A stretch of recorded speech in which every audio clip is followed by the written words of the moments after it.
Hello, this is Richie from the Metal Cell podcast. I'm absolutely delighted to welcome Philly on vocals and Joe on bass with the magnificent Gamma Bomb. Respect, lads. How are you? Very well. Cool.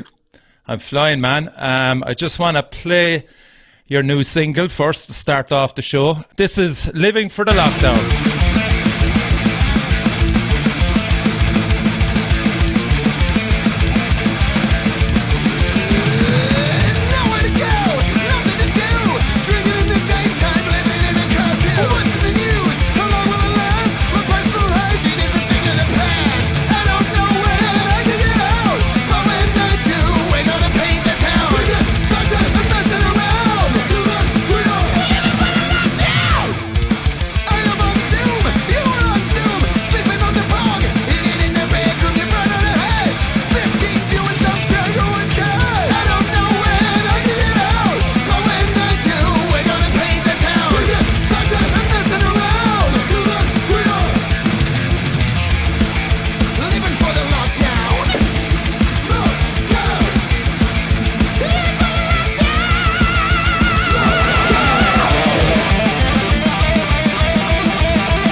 Brilliant, lads. That was definitely one of the songs of this weird last, is it nearly 2 months now, are we? One of the only songs of the last period. There's been a few releases, all right, along with in the Irish metal scene, all right, but that's top quality, I must say. How did it come about? I know the obvious thing, but had you other stuff recorded before that, or did you just, who made the decision to come up with this brilliant We idea? kind of had... we had some drums that we'd previously recorded.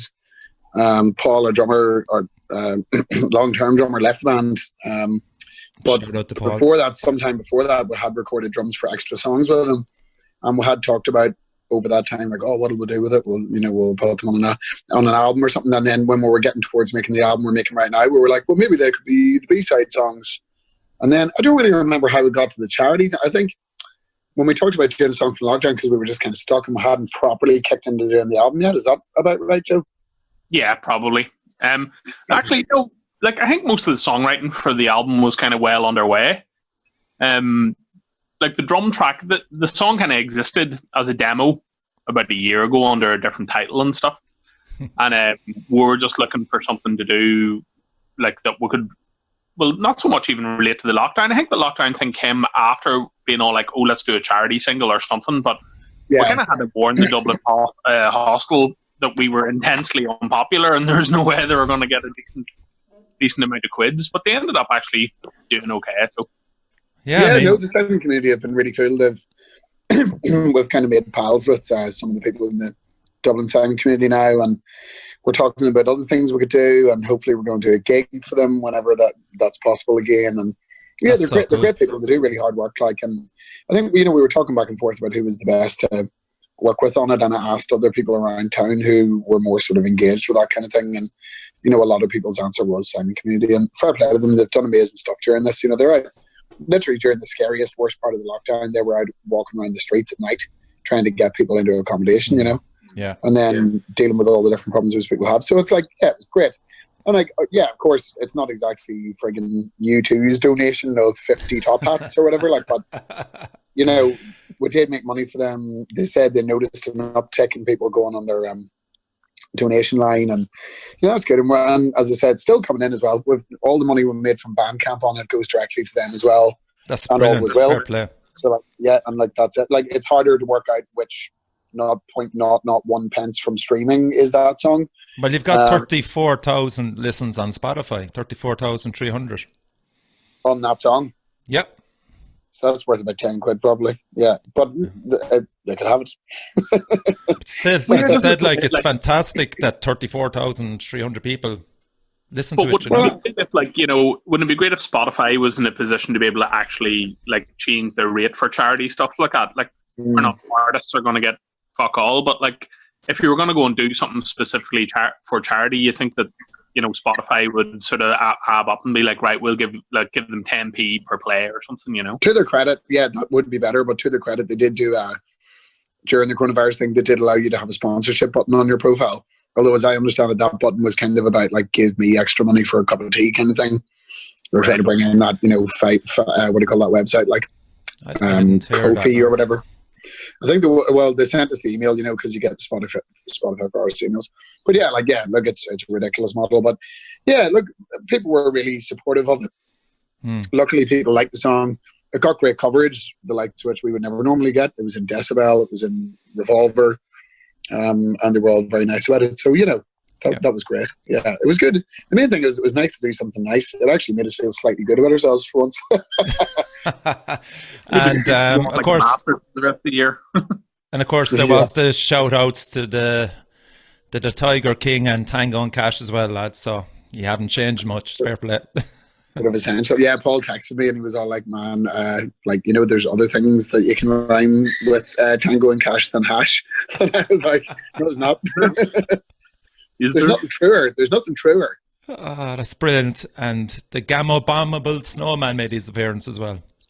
No, yeah, he's living here with me in Rathfarnham, beautiful South County Dublin. Yeah. So yeah, we had him in the video there. You know, yeah, I was showing it to my 11-year-old today, and he loved it as well. Man, he can. Yeah, he's very popular with the young people. You know, it's a great thing. Can he become as popular as Eddie? Well, we'll just have to see whether our extremely limited resources can make that happen. Well, are you going to bring him on tour? Oh yeah, no, he's here for keeps now. Like he's going to be on the cover of our new album, maybe in a slightly reborn kind of way, which might not appeal to children as much. I think he's about to become scarier. But yeah, no, I think he's here to stay. Like, yeah, it's a winner, man. I think it's a winner. Definitely. What do you think, Joe? Is he here? Is he here to stay? Well, he's here for a while anyway. It's always good fun to just have something else to, you know, like it kind of came from the idea of just being on the gigs and stuff like that, as in someone cool to just kind of a mascot kind of thing to come out.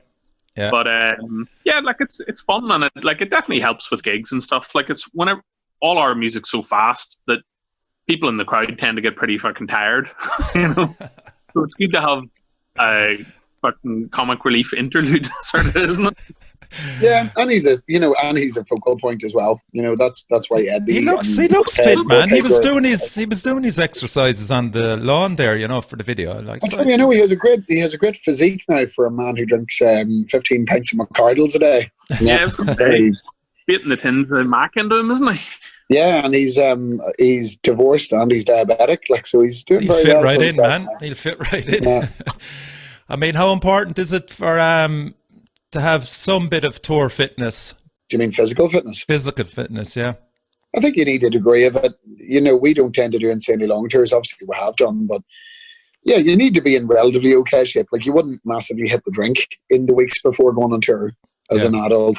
Am I right, Joe? Or Joe? What's your take? Yeah. No, I might be wrong about Joe. I think you definitely, you always feel fine the first night or two, and then if you haven't kind of been looking after yourself, it's the same as like whenever you're on tour. If you just eat McDonald's all the time, after about 2 days, you're going to start feeling really weak and sick, and the gigs are going to become unpleasant, you know. So you want to kind of, my way of thinking of it is, you try and keep yourself in good enough health so that you can go on the drink every night. So I like that logic, Joe. I like that logic. Yeah, it's kind of difficult when you're the singer as well, because like drink, as you can even hear now, the lockdown has done nothing for my voice, but like drinking really affects your singing voice. So you have to be, nowadays I have to be quite sensible and sure. You can only have a beer or two a night. And Philly, one time when we were in Germany donkeys ago, lost in the Reaper band because he was singing Tom Jones so loud, and he got kicked out of the pub for singing Tom Jones too loud as well. Yeah, and I lost my voice in a very, actually quite serious way in retrospect. I didn't have a voice for about 3 months. Was that the start of that those problems? Which no, well, it was kind of the first. No, not really. Like on and off, being a young fella who's in Egypt, I had lost my voice like that. Probably what you would call what do you call them? Vocal nodules. I'd probably had nodules maybe 2 or 3 times looking back, but the polyp was later. That was a different thing. That was headbangers open air, and a combination of that and getting a chest infection, and then going really hard and going, oh, what the hell? Yeah, I was walking along the quays in Dublin one morning, and I just went, and I went, okay, something went wrong there. And that was kind of the start of that. But that's a long time ago now. That's 10 years ago now. Yeah, and you know, the last album, you were back to your best, if not probably the best actually vocal performance of all the albums. That's just me. Oh, thank you. That's very nice. What do you think, Joe? Would you agree? Yeah, I'd be in agreement. I'm glad that we did the albums in between where Philly's voice, you know, we couldn't do the super high stuff because it meant that you could explore a lot of different stuff. And on the first kind of couple of albums, like Citizen Brain stuff, there was a lot of kind of shouty talking and then just high pitch noises, which kind of sometimes had to be like fixed, you know. Whereas after Philly got his surgery and stuff, he learned how to sing properly. I did. I've done exactly the same thing. Philly, one time when I was filling in for Philly because Philly fucked his voice up, I went to the gig and then I fucked my voice up, and we're like, how to sing? Sorry. I think actually that was that tour, because I got screwed up in Hamburg, and then we went to wherever else, Essen or whatever, the next night, and Joe did his. What year was that, lads? How long ago was that? That was 8 or 9. Oh, okay. Yeah. That was long ago. But yeah, no, look. So does maturity bring responsibility, Philly? Well, it does in life, because I have children now. But no, not in terms of what we do with music. I think actually it's like Spinal Tap said. It's like you know, they're like preserve the elephant, and it's like come to this park, and it's like a preserved mammoth. You know, our childhood is like a preserved mammoth. If anything, like immaturity is the superpower of our band. You know, like you know, like a combination of being quite knowing about things that happen in the world and being willfully ignorant about how you're supposed to be grown up. And that's what makes the band really good. Yeah, I'm not going to say all metal fans are the same, but from a lot of the gang that I know going back through the years, you know, a lot of us still are reliving our teenage years and refuse to grow up, you know. You just agree. It's a form of escapism, really, isn't it? Some people who didn't choose that path, and like sometimes whenever you see guys who are extremely conservative, who are in their like 50s, you have to remember that they were probably young, listening to Thin Lizzy and drinking cider, you know, and they just decided to stop doing that one day, you know. Yeah, I agree. I think it's very important to, you know, like my dad's 75 and he's an extremely young 75. You know, he's on Twitter. He stalks Werner Herzog on Twitter, and like, you know what I mean. And he's seen all the Game of Thrones. You know, he's seen all the Game of Thrones and Normal People, and you know, fucking Better Call Saul. And I think like keeping yourself kind of curious and not too self-serious is very important. And I think metal's a great way of doing that, because you know, metal's energetic, and I think out of nearly all the types of music, it's the most escapist. Quite often, the music is about things that aren't the real world. Yeah. You know, for every Rage Against the Machine, there's 500 bands that are talking about dragons, you know? I know, yeah. And as well as that, I'm still near the front, but I'm drifting backwards. Nah, I'm not. I went to see the Cult in the Hammersmith Odeon there in November. Nice. I saw that tour advertised, actually. I just couldn't get to see it. Go on. Yeah. And I was at the front of that with my brother. I was right at the front and took a real beating, and it was great. Did you really? just getting hopped on, like, Fucking hell, was it that mad for the cult?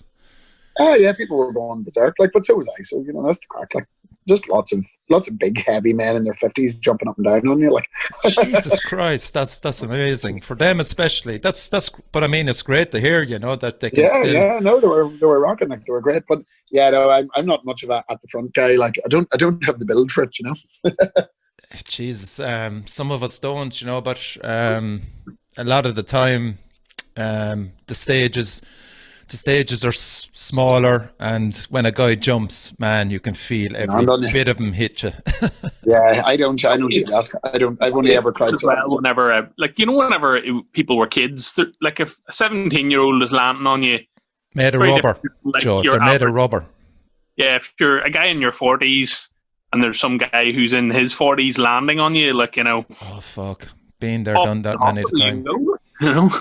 At my age now, I went to a neck specialist, and he said my neck is fucked. It's like neck of a 70-year-old, and he just said, like, stop. He couldn't figure out what was wrong, so he went through all my what way I work, what way I do lift stuff, and I couldn't figure out. And I'm there going, Jesus, I don't know, man, either, And he was there just looking at it. I can't understand it. Why is it so bad? And I'm going.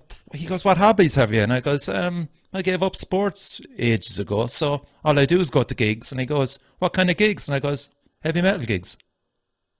You mean you headbang? Yeah, since I was like fucking 8 or 9. He goes, that is your problem. He goes like that. There you go, headbang. You know what it probably is actually thinking about it? There's so many bands that, you've already seen that would put us up the front. Like, maybe if I'd never seen the Cult playing Sonic Temple, I would be up the front. But it's kind of like I kind of feel as if I've ticked most of the boxes. Like maybe if it was like Evil Dead, who I haven't seen, I would go up the front and watch them. But generally, I'm too much of a old boy. I want to be near the bog and near the park, really. That's it. Mm-hmm. When was the last time he played Cork? I think I was at it. I think it was Onslaught, and we had a load of bother and stuff. Class, man. I couldn't figure out who you were playing with. It was Onslaught, yeah, and the Crushkin Lawn. Yeah. Spot on. And we played about a year before that with SSS, and it was great. And then I can't remember what happened. There was some sort of, I don't think Onslaught were being dicks, but there was some sort of thing where basically we couldn't do anything apart from just arrive, go on stage, and we didn't have a good gig. So. And was that the night where Phil Jupitus was there, or was that the year before with SSS? I'd say the year Phil before. Jupitus he was DJing after us, and it definitely wasn't the one I was at with Onslaught. No. And one of the lads in Upton was like, "Oh, Phil Jupitus," and he was like, "Oh, he was a dick, it was mad." Like, was he a dick? Yeah. One of the lads went up to him and said something, and he was all like, imagine that. Well, let's say he's a dick. Let's just say he's a dick. Yeah. Yep. But so you haven't been to Cork since? Jesus, that's mental, actually. Not once, yeah. There's a brilliant new venue open now at Cypress Avenue, and I was just, I don't know why, Joe, but when you were saying it there, you like to stay at the back and go to the gig. Well, Cypress Avenue, the new venue there in Cypress Avenue, if you're looking at the stage, the Jacks is halfway back through the crowd that's on the right-hand side, and it's ideal. So you can get your beers at the back, the merch is at the back, walk up, watch the band. And the last gig I was at was Steel Panther there, actually. It was so fucking good, man. So funny. How much are they paying you, Richard? How much are they paying you for this night? Richie ain't getting that. We want a cut of that sweet Cypress Avenue money. I want you down here. I'll say Emin. Anyway, come here. Moving on. You announced you've signed to Prosthetic Records. Congratulations. Yes. Thank you. Thank you very much. Do you want to kind of give us a few details on how it came about? It was a long time in the offing, really. We were talking for yonks. It came about, I don't know how specific to get about it, but it came about because I was on Twitter giving out about a former record label, a former music industry relationship we had. And a guy replied and was all like, "Oh yeah, I know all about that." And I was like, I read his handle and I was like, Prosthetic EJ. And I clicked through and it was like, yeah, this is the guy who owns Prosthetic Records. And I was like, oh, they're real. So I sent him a DM I actually sent him a tweet back and I said, if you really want to stick it to him, sign us. Fuck. It was as simple as that, yeah? No, not really, no. But like that Sounded joke, great, though. that joke kind of started a conversation, you know, and then EJ and I talked for a good while, got to know each other. And then EJ flew over to London and JR and I went out for pie and cocktails with him and had a great night. And I think off the back of that, there was a bit of a, right, okay, cool, we can probably do something here. And yeah, like they're really cool. Like they're just really smart, switched on guys. You know, they really believe in what they do.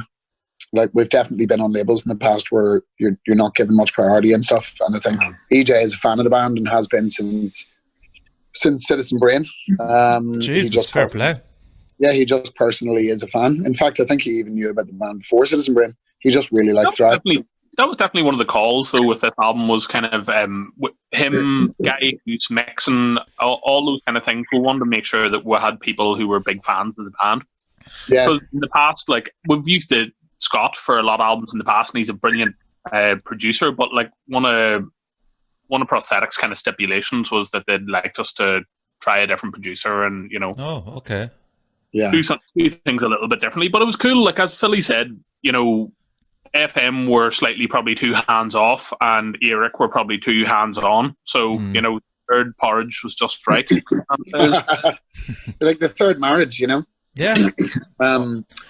Like, did you check? They have a serious amount of bands on their roster. Did you check them out, lads? I mean, who's gone through? Obviously, is Testament, Jew Scented, Gojira, Skeleton Witch, for example. They've all moved on from them, but like the bands they have on the roster are pretty impressive. Is with them at the minute, and Holy Grail, and they were like pretty pro guitar. But as I said, it's very hard to find a label kind of where they're going to have even reach everywhere, and that was one of the good things about Prosthetic was that they had a pretty good standing in Europe, and obviously being an American label, yeah, that was a pretty big deal. Whereas AFM, obviously in Germany, it was huge, but in the US, we were getting more and more messages from people basically saying it was difficult to get our records and et cetera, you know. Yeah, and like I was very impressed. You know, obviously one of their big success stories was Lamb of God. They basically kind of launched Lamb of God. Yeah. And like, while I'm not a massive fan of their music, that's a massive success story. And EJ also is the manager of Black Dahlia Murder. Okay. He built them as a band, like, you know, so it's just kind of like, you know, whether you like the music or not, you can't deny that those are bands that are every bit as annoying to listen to as our band, that have become a success as a result of working with these people. So, you know, you'd have to be mad not to look at that and think that's a good idea, you know. There's an interesting band on there as well, Venom Prison. Venom Prison. Yeah, I saw them in Bloodstock. Female singer, some voice. Yes, I've met them. I met them guys. Yeah, I met them at the Crying Awards. Nice people. Yeah. Again, definitely not my scene in terms of music, but like, yeah, I think it's brilliant. I think it's great that they're a female-fronted band, and what they do is very interesting. Like, they're quite artsy about what they do. And yeah, fair play to them. They're getting the credit for it, and yeah, I think Prosthetic are definitely the label for that, you know. Yeah, and Huntsman as well, another band that I really like as well. Not sure if you've heard of them. American Scrap is there. Check them out. Actually, they're different. They're kind of Americana mixed with kind of death metal and a few other things as well. Right, okay. It's different, but very good. So yeah, so there's a nice roster of bands on with them. So I think you'll fit in nicely with them. Gambit Bond. But it's super appealing to be like the only thrash show in town. You know, whenever you talk to like Sign with Nuclear Blast, there's 20 thrash bands on the label, and there's about 15 that are more important than us. So it's like, if you're going to be the only thrash band on the label or one of the only ones, it's always better to do that. You know? The new stuff, you hinted at it on your Facebook, saying that it's again, a shout out to Judas Priest and Suicidal Tendencies. Yeah, I think there's a bit of that to it, yeah. Yeah, I think, you know, we're working right now on it, like working on today, I'm working on it tomorrow. I don't know, there's a lot of different things in there. I think it's kind of the broadest album we've ever made. Is that fair to say, Joe? Yeah, I think there's like in the past it would tend to be very thrash, and I think there's some stuff that's very thrash and there's some very punk, and then there's very priesty stuff, like probably a lot more priesty than in the past, not necessarily tempo, but like, you know, definitely a lot more kind of that sort of direction. So it's cool. It's When cool you having said when you said Joe Priesty now, is it because of the vocals, dual guitar attack, or what way do you mean it? that, and also Tempo. just like some tunes have a head out in the highway style Okay. Tempo. attack, you know, Okay. which is probably slower than we've ever done before, but it's still fast slow, as we like to call it. Yeah, well, I find like we've kind of found a middle gear where it's like, as Joe says, I think this album does actually have our fastest song ever on it and our slowest song ever on it. And we've kind of found this, well, the song particularly today that we're doing, which is one of my favorite songs on it, is one of the slower songs. And we've kind of found a third gear that is thrash without having to be insanely speedy.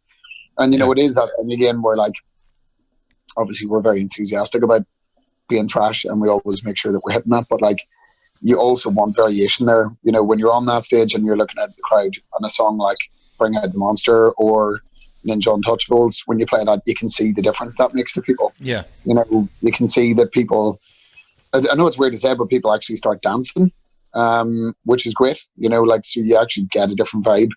And I think there's no harm in having that as one of the, you know, the arrows in the quiver kind of thing. So yeah, we've leaned into that a bit, and there's definitely more Priesty stuff there today. When we were recording, me and Damo were laughing about the fact that there's some bits that sounded like Mike Patton, there's some bits that sounded like Lemmy, there's some, you know, like you're in the studio, you're constantly name checking people, but whether anybody ever actually hears that when the album comes out, I seriously doubt it. But like, is it harder to write your style of music with, you know, that has, we'll say, it definitely has the humor aspect, the escapism, there's political satire in there as well. And then you look at other guys then that kind of, you know, the big scene at the moment in metal in Ireland is sludge and it's dark music. And I don't know. I think everybody, it's kind of like being left-handed or right-handed or like good at drawing or good at singing or whatever everybody else has. Each group of people that makes up a band have their things that they're good at. Yeah. You know, like I think we would probably be terrible as a blues band or would be a really mediocre hard rock band. And I doubt we could write that music, and I doubt they could write ours. I will say this though, I do think that when you offer any kind of nuance, and believe it or not, like the sort of the stupid ideas and stuff we have kind of are nuance. It's kind of, you know, you're asking people to come with you and find something funny or ironic or to join in on a story kind of thing, which a lot of bands don't.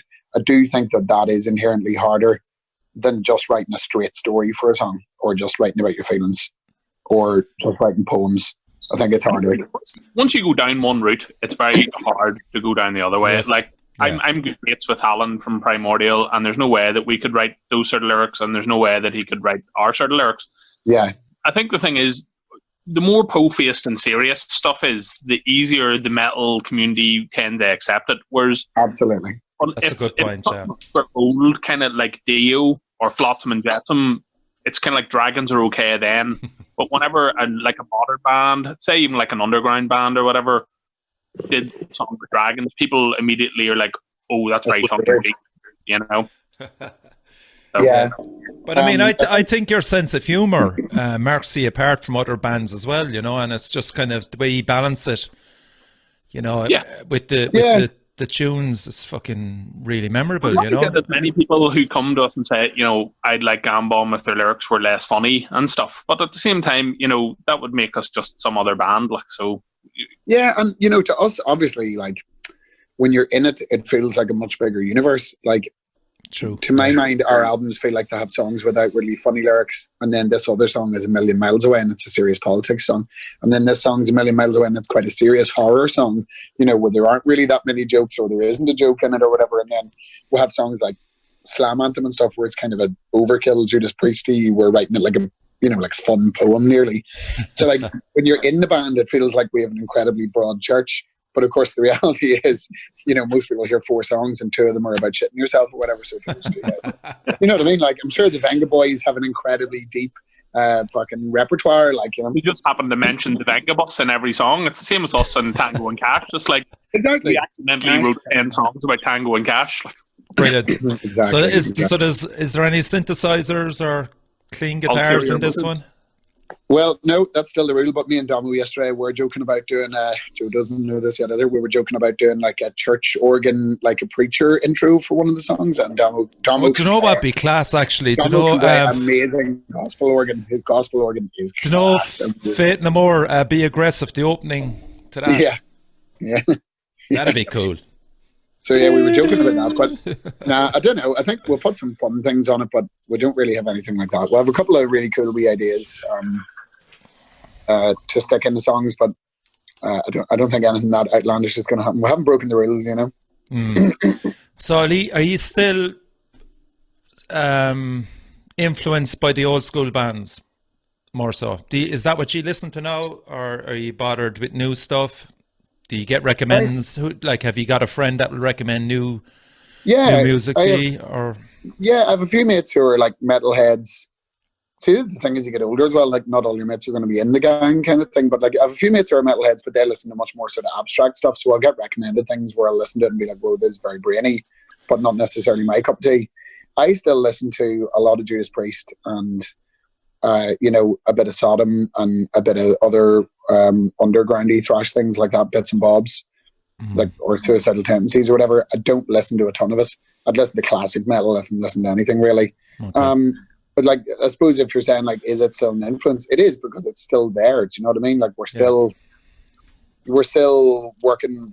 Like, you know, David Crosby is still influenced by, we're not like David Crosby, but David Crosby is still influenced by the people David Crosby was influenced by when he was 24, you know, like you still think of certain rhythms or you still think of certain tones and certain approaches to lyrics.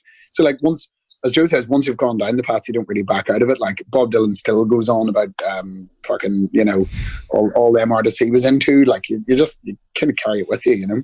I mean, Joe? I've seen most of those trash bands this year. Or last year, sorry, the likes of Sodom. I saw Tankard for the first time in Brutal Assault last year, man. Such great fun. Such great fun.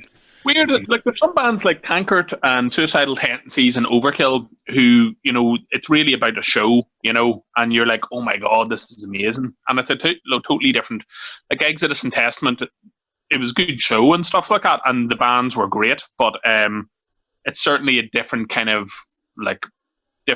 showmanship and stuff, you know. But I don't know, like for Gambom, in terms, I still listen to all the bands we were kind of big influences, like Raven or Flotsam and Jetsam and stuff like that. Yeah. But it's so personal in terms of, that's what I would say is our influences, and Philly would say probably David Lee Roth, and you know, so everyone has their own kind of way of looking at it, saying John, our guitar player, is so into like all this crap that no one else in the world likes it, like, you know, FM, Tony McAlpine Project, and FM, and he's really into FM and FM and Mars. He loves Mars, and you know, Jan Hammer and the guy from Journey, all that kind of stuff. So that's where his kind of influence comes from. So I want to give a shout out actually to the two lads on guitars, because I don't think they get fuck all praise for their unbelievable contribution to the trash scene. Don't be giving them a big No, head. I don't give a shit, man. It is really annoying me that they don't get the acknowledgement. Their guitar work is fucking savage. If they were, honestly, if they were American, like, they'd be fucking praised left, right and centre. What's that about, do you think?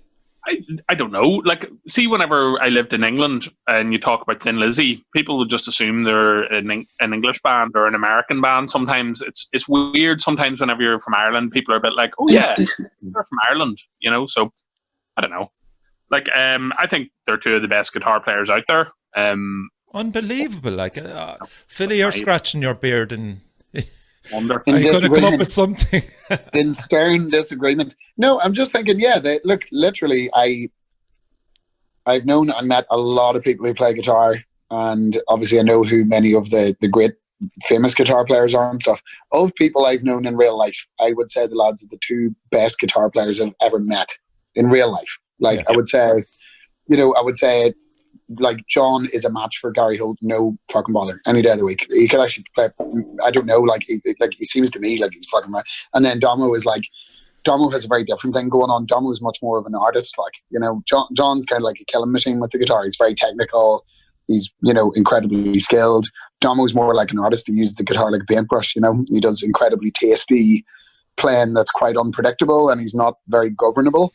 But his playing is amazingly personal. Like I think his guitar playing is as I can tell it as far away as I can tell Eddie Van Halen's. Like, you know, Damo's guitar playing a million miles away. Like, so yeah, like to my mind, they're two of the best guitar players, full stop, I've ever met. Probably the best too. Whenever you listen to like music or whatever, you just hear what it's like, and whenever you're in the band, it's like being an awesome guitar player is being able to play the guitar really well, but also, you know, doing your job in the band really well and being easy to hang out with, and etc. etc. Yeah. And I know lots of amazingly talented guitar players whose either attitude or whatever has stopped them from, you know, fulfilling their potential. So it's like having the whole package. And like, you know, we're looking for a drummer now, and it's that kind of thing where you want somebody who can play all the songs, but you also want someone who wants to talk about The Godfather 3 instead of, you know, whatever else, you know. Instead of Bolt Thrower, like. Yep. If someone happens to be watching this and is a drummer, are you auditioning, or what's the crack? Or have you got? We're gonna finish our album, and then we're gonna start getting into auditions and stuff later on. Yeah, we have a friend helping us out with the album, and then after that we'll be getting into some auditions and stuff. And I don't know, maybe the guy who's playing the drums for us might do some gigs. I don't know yet. Like, we're talking to him about it anyway. He's very busy. He plays a lot of drums. So yeah, no, we will, you know, towards the end of the year we'll know what we're doing for sure. You know. Yeah. What about mysterious answers? I know, yeah. What about artists for the cover? Have you gone that far yet? Yes, we have. We're just waiting. Well, we're actually really waiting now for the art. We're going to work with Graham Humphreys again. Yay! Graham's back. Great to hear. Great to hear. Yeah, I'm very, very happy about it. And you know, Graham he's become a friend of mine over the course of the last couple of years, and we haven't hung out a lot, but we have hung out, especially when I lived in London, and my wife and I used to hang out with him, and I even met his mum once. But you know, so he's a really good lad. I think the art he does is exceptional. He sums up an entire vibe in his art, which is an amazing thing that a lot of metal album artists don't. Do you know what I mean? He's definitive in his area of things, and we have, you know, a cool title and a really clear theme, and we have our monster. And he's working on that right now. So he's going to send us our first drawing. Well, it was supposed to be today, actually, Graham. Okay, Graham. That's great to hear, lads. And what about social media? Let's just get into that now. Do you think it's a benefit for you at the moment? Joseph? Yes, massively. You know, I don't know. Like, you do need to have PR and stuff generally as a band, and there's a big difference between, you know, having a PR boost and not. But social media wise, aside from our music, it's a good way of kind of getting the politics of Gam Bomb around and stuff. A lot of the time we meet people or talk to them online who love our music but are surprised that we have anti-racist lyrics or that kind of thing, you know. So it's, I think, like Twitter especially, Philly, you know, for a long time, his job was wrangling social media and stuff, so he kind of knows what he's doing. And my only interaction really is I run the Gamma Bomb Idiot Club and pictures of Terminator 2. Yeah, so like, it's, of course it's important. You can't do without it. You can't really exist without it.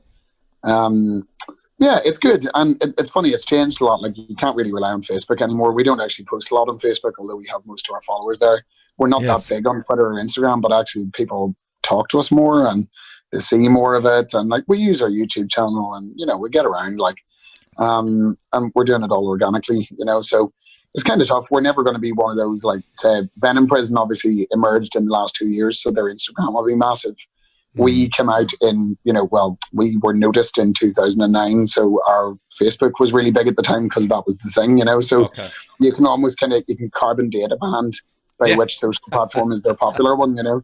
Like, you go and look at a band who are massive on Insta, and their Twitter account will be like, you know, Nervosa's Twitter account is like 3,000 followers, you know what I mean, whatever, like, you know, like, it's that kind of thing. But yeah, like, you know, we use it and it's good fun, and weirdly, I think our audience have kind of grown up with us as well. Like, I was telling the lads the other day, I looked at something that said most of our fans are now 28 to 44. Like, our fans are older than ever. And also, I think the attitude of the fans is different too. Like, you know, obviously over the last week or whatever, there's been a lot of stuff going on about Black Lives Matter, and I was posting about that, and I don't think we got one comment anywhere from someone going, "Stare, the politics, right? This is great," which for our entire career you would have got every time you said anything. Yeah. We're totally strident about that, and obviously there's a thing where those people are all the way off on Reddit talking shit to themselves or whatever now, but it's just also the fact that our fans are much more the kind of people that we want them to be now. It's kind of like the trends with trash as well. You know, that if you're into your trash and you like Gamma Bomb, you know, you like Nuclear Assault, you'll always stay with them. And it's like Facebook as well. Those fans that originally probably that joined Facebook when he set up Facebook for Gamma Bomb are still there. You know what I mean? Like, trends will come and go, but like, you'll still have the fans that will be loyal. A lot of it to do with sort of dependability, or, you know, just kind of being around, bringing out an album every few years, because a lot of the bands that I love, you know, lost a lot of their fans whenever the band lost the map. You know, whenever like Testament or Megadeth had to turn around and say, "We're lost, let's try and go back to try and find a way back." So, like, I think we're lucky that a lot of people who liked us back in the day, who were big fans, you know, we've been able to keep by not bringing out something shit until now. No, but you know, it is funny. It's like having quite a narrow mission has kept us on the straight and narrow and allowed us to be consistent. Where when other bands, like all those classic bands, they just ran off in other directions, trying to, like, I don't know, make money or follow changing tastes, or, like, you know, break new markets or whatever NR people were sending. And you know, it's amazing. Like, and it's amazing how simplicity does just stand you over time, like just having a thing you do. And I've always thought it was hilarious because people always go, "Oh, they keep making the same album," and then that same person owns 8 AC/DC albums, and you're like, what do you think that is? Like, where's the ballads album there? Like, where's the electronic album from AC/DC? Like, yeah. But like, but then to that point, if you listen to the first AC/DC album and then you listen to Black Ice, there's a massive difference between those two types of music. Like, you know, but it is the same thing, and I think that's what we're aspiring for. As I say, you find that third gear. You don't just make the same one. Yeah, and you know what as well? I know probably you're aware of it, but the work that Scott did with you from day one, like, I mean, you listen to the earlier Gamma Bomb sound and the production is still fucking top class, you know? So it doesn't age, if you know what I mean. We kind of had to leave Ireland for that, which is something that, like, bands have had to do since, you know, and like when we started out and we're getting the sail rail over to England all the time, we met the Pogues and stuff on there, and, like, you know, knew that every band like Thin Lizzy or whoever, even the Waterboys, the only way that they got out of Ireland was doing that. And it was a bit shit that we couldn't find someone in Ireland who was any good, you know. And I suppose it goes to show you. I think Ireland's a big place until you try and find an amazing metal producer. Like, fair enough, there are some good local guys, but you don't get any international bands coming to Ireland to record. So that's everything you know. But I mean, as I said though, your stuff doesn't sound dated because you actually went the extra mile and got the good producer in. Yeah, I think we were very lucky to work with Scott, and it's a cliche to say, but we really did build a proper relationship with him. I think when we made Citizen Brain, I don't know if either he or us had the measure of each other, really. Well, you'd expect that probably on the first album, you know? Yeah, and also, obviously, we were like massive children who didn't take anything seriously and were hugely insular and really rude to everyone we met or worked with and stuff. So, like, you know, it was a miracle we actually did all manage to make mates. But, like, yeah, Scott did wonders for us. And, you know, I think for a long time while we were working together, like, his career was growing as ours was growing as well, you know? So, like, he's by far overtaken us now. But I mean, it's great. Like, yeah, and we still have a good relationship with him, and he actually has chipped in a bit and helped out with some of the pre-production for this record and stuff, you know, and he's still an ear, he's still a presence kind of thing. But I think it is exciting to do something different, and even the way the album's being made, because of who's making it and the fact that I'm recording here at home, it is different already. It's a very different experience. What pressure did record labels put you under in the past to creatively nothing? Like, there was never creative. Like, sometimes creatively it would be to the point where, you know, they didn't even want to hear demos before the video. Like, we assume the music's the same as the last album, so do that. And like as we were saying earlier, sometimes it's that lack of pressure can be a bad thing. You know, this album is come together really quickly because of kind of some pressure from the label. Whereas if we're left to our own devices too much, we can just meander. Hooter for years. The Rick thing, I suppose it was kind of different because that was nothing really to do with making albums or, you know, like album for free. That was more to do with the kind of 360 deals that were the kind of like thing, that was the cadence of the times, really, wasn't it, Philip? Yeah, absolutely. You know, it's good to be put under. It's good to have the constraints of and expectations of a plan. You know, we need it by this time, and we want it to be like this, and it should be that length, which is fine. And prosthetic are very good on that front. But you know, the you know, when you said, do you ever get under creative pressure? Quite the opposite. On this record, a couple of times when we've actually ourselves been at a crossroads and gone, I don't know. I've actually chatted DJ and gone, look, I'm not asking you to make a decision, but what do you think between this and this? And he always just goes, whatever, man. You do whatever, man. And it's actually kind of annoying. I wish he would just go, yeah, that one. You know, because you're like, fucking, I've got like 3 things and I don't know which one's the thing, and he's just like, yeah, man, you're the band, man. He's doing a Rick Rubin on it with Slayer, was it? Yeah, well, I think Rick was a bit more strict, to be honest, strict Rick. Oh no, Rick Rubin with Metallica. I think that was it, wasn't it? He just and then he work your magic. So the classic is when U2 tried to make an album with him, and he kept making them come to work at the same time every day, so they stopped working with him. Really? Yeah, U2 and Rick Rubin. Fuck. Songs of Ascent. I think is that their last album, Songs of Ascent. But it was Songs of the Innocent or some shit like that. Yeah. So that album, when they were making that, they started making another album with Rick Rubin.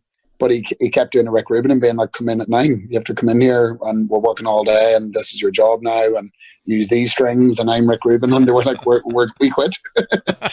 No. Did you ever hear from, you know, fucking his zoo? You know? Bono's on a giraffe, riding into the studio on a giraffe. I actually saw I was living in Dublin that time when they recorded The Sweetest Thing. Were you? Yeah. We were living in Ballsbridge, and we were heading to, funnily enough, Dublin Zoo that day, and we just were walking down, myself and the wife, and there was a fucking elephant. You know, and I was just going, what the fuck is this? Like, is Dublin Zoo coming to us? And next minute, here's Boyzone, and it was just like, Boyzone. Yeah. We just kept walking, going, I don't know. We never knew actually it was U2 though, but it was fucking only U2 could stop the whole of Bagot Street and Ballsbridge and all that. Like, you know, it was on a Sunday morning actually, from what I can remember. Weird, no? Weird Al game, and he gave his wife the publishing for that song because he forgot her birthday. And I'd say that song's worth about £1 million, £1.5 million, probably. Sounds like that don't have the replay value that you imagine. Like, just because you heard that 1 million times on the radio back then and it's on their best of, it's like one of those songs wouldn't get played about 1/10 of the times of anything off the Joshua Tree, even like the non-hits and stuff. Yeah, I bet it's £1 million. That's not worry about U2. They have a couple of pounds. They're grand. They're not looking for the top of the egg then, boys. They have their money made. Don't worry. I'll tell you who Bono's looking out for. Bono's looking out for Bono, right? Bono was always a Mayfainer. With his high heels, fuck's sake. No, that's it. Like, to be a contrarian, I actually, like, I've come around to just thinking U2 are really good. I think it's cool that they're from Ireland. I saw them in Glastonbury and thought they were great crack. They have loads of hits, you know. Like, you wear sunglasses, rock and roll, you know. Gamma Bomb said U2 are cool. Okay. Yep, yeah, you're really maturing, lads. It's impressive the way you're... So I just want to then bring you back. Do you remember that time when you used to tour? Remember that, when you used to play live music in front of audiences? Hey. Say AFM, right? They were willing to, I suppose, did they kind of push you to go further, more towards America and stuff like that? Or was that Eric? Which one was that? Well, nobody really. FM did try and organise us a big tour over there and stuff, and they kind of balls up the visa process and stuff. And just to give you an idea, like, launching one of those tours costs about 20 grand. So it does. How much? 20 grand. Only about 20 grand. because you're looking at about $2,000 per person for a visa, and then you're looking at the flights. So before you can go and do a tour, you need your flight home booked and everything, and then there's the cost of things like an RV or whatever. So to be fair to them, AFM did try to set it up. The guy organising it in the US was a mess, and the visas got screwed up and stuff. So there was a couple of things, and unfortunately we couldn't do it. It was supposed to be with Fuel by Fire and Artillery. Like, we weren't necessarily pushed toward America by them. We did tour America when we were on Lyric, obviously. Labels do think it's a larger gamble, but most labels will be keen on trying to get you into America, but just a few things haven't worked out for us in that kind of way. I think obviously with Prosthetic now, that'll be opening up to us again. Yeah, that's why I brought it up. Yeah, we get offers. We're offered to do like Enforcer and Warbringer tour there a couple of months ago, and it just so happens that whenever we kind of work it year by year album and do very few gigs, and then the next year we'll try and gig more, and like if we get off whatever will just depend on if we're busy creatively, kind of, Yeah, so I think we will. Sorry, I'm plugging my phone in. Yeah, I think we will go back, obviously, and it's just a matter of when we can fit it in. I think you're right in saying remember when you used to tour. Like, you're just right, but like we are definitely getting back on that wagon now. Obviously, in terms of our lives, there was just a few different things. I had 2 children. Dharma was a child, who have all been very small. And now they're all walking and talking and stuff, so these things open up a bit more to us. Well, we had a really, really illuminating conversation with Tankard. Like, Paul, our old drummer, put Tankard on whenever he was 15. He promoted their gig. But about a year or two later, we were playing at a festival with them, and they were kind of just giving us the lay of the land, just being like, if you guys want to make a living off this, you're going to need to tour 100 days a year and etc. And they were like, you can do that, or you can have a good job and just go out one weekend a month. And that's kind of what we ended up doing, Jesus. Yeah.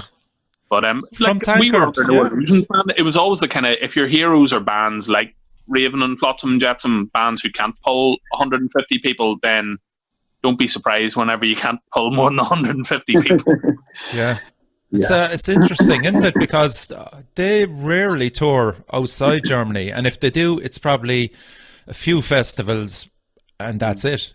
But I presume they all have full-time jobs then. Bankers, yeah. It's a lot of people are in that situation where if you have a really good full-time job and you're making X hundred quid a week, it's very difficult to sort of justify abandoning that to make little money. There's some bands out there, like whoever, like Onslaught or whatever, where they're like got rid of their long-term singer that they pursue a full-time, big world tour kind of stuff, and like obviously that's their ship.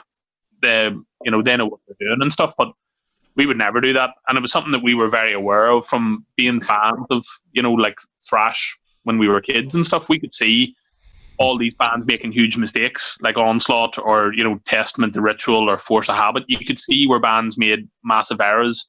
Yeah. So it was kind of weird. Whenever we were doing it, we already had a roadmap of stuff to be like, well, don't do this. That's not going to work out. So yep, that's what we did.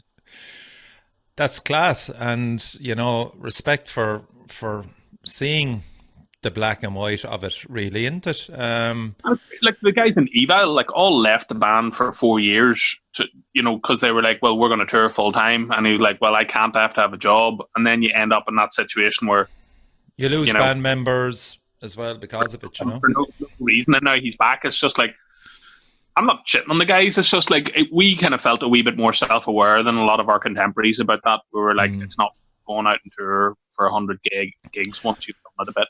I think the industry is in such a position that there are bands who can clearly make money, and there are ways to make money, but heavy metal isn't, for the absolute majority of artists, even established artists, connected to the same money-making apparatus that other types of music are. Like, say, hip-hop, urban music, pop music. They're connected to apparatus in the industry and in the broader culture that can help you make more money. Yeah, heavy metal bands can only make money on their merch. Yep. Well, yeah, I mean, for example, there aren't many heavy metal songs used in things, so syncs aren't really there. Whereas, like, pop music or R&B is hugely used in advertising. There are fewer radio stations that will give you prominent airplay. So, like, a play on, apart from obviously Daniel P. Carter does a great job on BBC Radio 1, but like a play on BBC Radio 1 is worth quite a bit of money to an artist in terms of the royalty for it. There are less stations and less bandwidth for that for heavy metal. So like, you know, they're just, heavy metal is the kind of thing where like if you see an artist who is touring loads and loads and loads, they probably are doing okay off their merch and okay off the publishing, depending on how many people that's being split between. There's not many new bands that can do that. I think the one that springs straight to my mind would be Power Trip. Yeah, I think Power Trip and Code Orange have done massively. Well, look here, like the success story of heavy metal in the last 10 years is Ghost. Tobias Forge played. Listen, he's played a massive blinder. He's a guy who was in loads of bands, and he had 2 small kids, and he had no job, and he decided that he would do that. And obviously, there's lots of politics around how he has done that, but he is completely in control of that, and the revenue is his from that. So and I went to see them in Dublin and thought they were brilliant. They're great crack. They've got a couple of great tunes. There's funny, stupid shit. The show was very well thought out. He obviously puts like a Prince amount of focus into what he does. Like everything is choreographed, and that's not us. But I think that's great. And you know, they're the only band that I've seen in the last 10 years when like that is a headliner. Like other bands, people are like, "This is a new headliner." You watch them and they're like, "I'll give you that." I'll give you that. I just hate them. I definitely see them headline big festivals, but they are Blue Oyster Cult for wankers. Look, agreed. But you know what I mean? I think like I saw them support Alice in Chains in the Ali Pali years ago now. Alice in Chains, it was their first tour with the new singer William Duval. William. And Ghost. There was more hype about Ghost than Alice in Chains, so we were just going, a great sign, isn't it? Like, these lads were kind of, you know, like there was a massive pulpit when we went into the venue and all these ghost things everywhere. I'm just going, Jesus, who are these crowd? These, you know, we just knew the image. So we were expecting probably Celtic Frost or, you know, something along the lines of Destruction or something. And next minute they come on and as a stage presence, it was second to none, to be fair. But that's worth a lot, you know. But what we heard, I just went, what the fuck? This is like a Eurovision. Some people don't, but yeah, I think it's weird whenever you see bands like Ghost or see other bands who take theatrics semi-seriously, even like Behemoth or like freaking whatever, like, you know, that's where you see success stories in metal is bands who are, you know, willing to load under their stage shows and stuff. And like you said, like Power Trip are a cool band, but they have so much crossover from hardcore and punk, you know. They're kind of like Toxic Holocaust, like that, where their audience isn't necessarily a metal audience. You know. Well, yeah, I mean, look, you can't argue with the figures with Ghost. They supported Metallica and Slane as well, you know. So, you know, So if you that's what I was just saying. Good. So if you could land your perfect tour tomorrow, lads, what bands would you have on the bill with you? Who would we support, Joe? Good question. You kind of want, like, you don't want to have to headline, so you want to have like really cool bands around you. I'd have like someone like Violator opening, and then us, and then have someone like. You could have your Code Orange or your Power Trip there, like, you know, above us there. Like, you could have one of them bands that people really like. I think I'd love to tour with NoFX or someone like that. Oh yeah, that'd be cool. Yeah. Like I'd love to tour on front of another audience, you know. Yes. Yeah, that's true. Yeah, an audience who would get it. With you know, gigs in Dublin and stuff like that. You'll meet all the same people at the same gigs because they're all the same fans, you know. Didn't she do a tour at one stage? Now, correct me if I'm wrong, but did you not tour with Dark Funeral? Yeah. We did in Brazil. Yeah, that's a different whole vibe there, was it? When we started out playing in Belfast, all of our gigs were all like GBH, Swell Bellies, Poison Idea, that kind of stuff. Go-karts. We didn't the thrash band until Mass Extinction, like years. 2006. Yep. In Dublin. Mass Extinction, Jesus. We were going 4 or 5 years before we played with the thrash bands. Luke and I used to walk around nightclubs and pubs in Belfast selling our demos for quite a pop. And you would walk up to people and you would have to explain what thrash was. we used to have a spiel who would go, do you like Metallica, Megadeth, Anthrax, Nuclear Assault, SOD and Slayer? I can still remember it.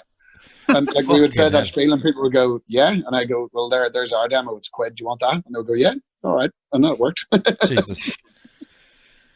That's mad when you think so back. People hadn't heard of it. You had to tell people that it was a genre. My God. But like, how did The Dark Funeral, was that through a record label? That was just a fascinating thing. Through a vicar.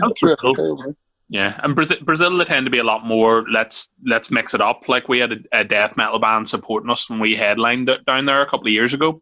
And originally the bill was supposed to be, when we did Dark Funeral, The Accused, Gamma Bomb, and Dark Funeral. The Accused. Oh, it was supposed to be Accused, yeah. So they're definitely a lot more kind of, let's just bung a load of different sorts of bands together, which I'd love to see more of, but I know if we went and tour with Primordial, we'd have an incredibly bad time.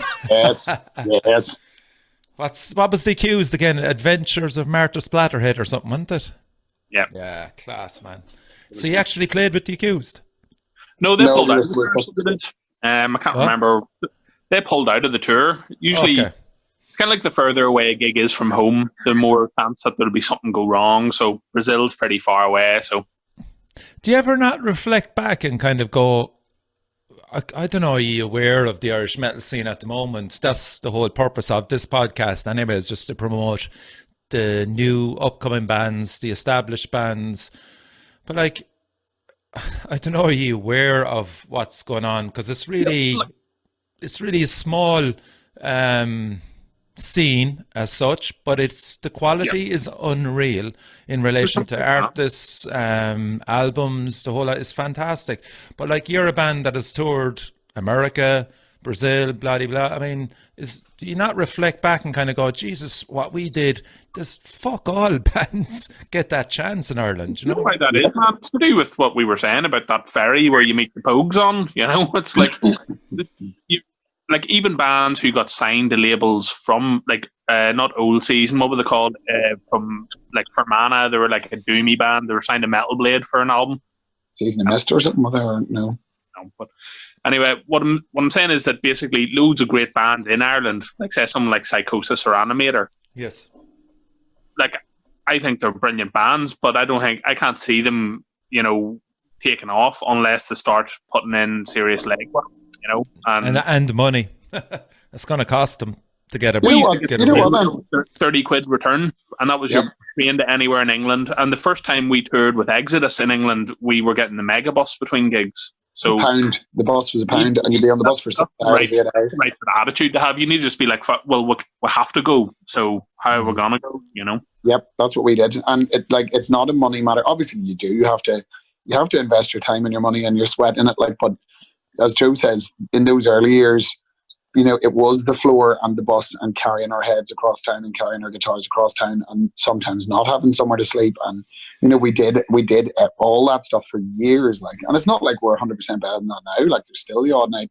But, I think it's kind of like, it's a thing about Alan that astonishes me. And I see it in all kinds of music. Like, when you look at, like, I have a lot of friends who are involved in, like, more mainstream types of music here.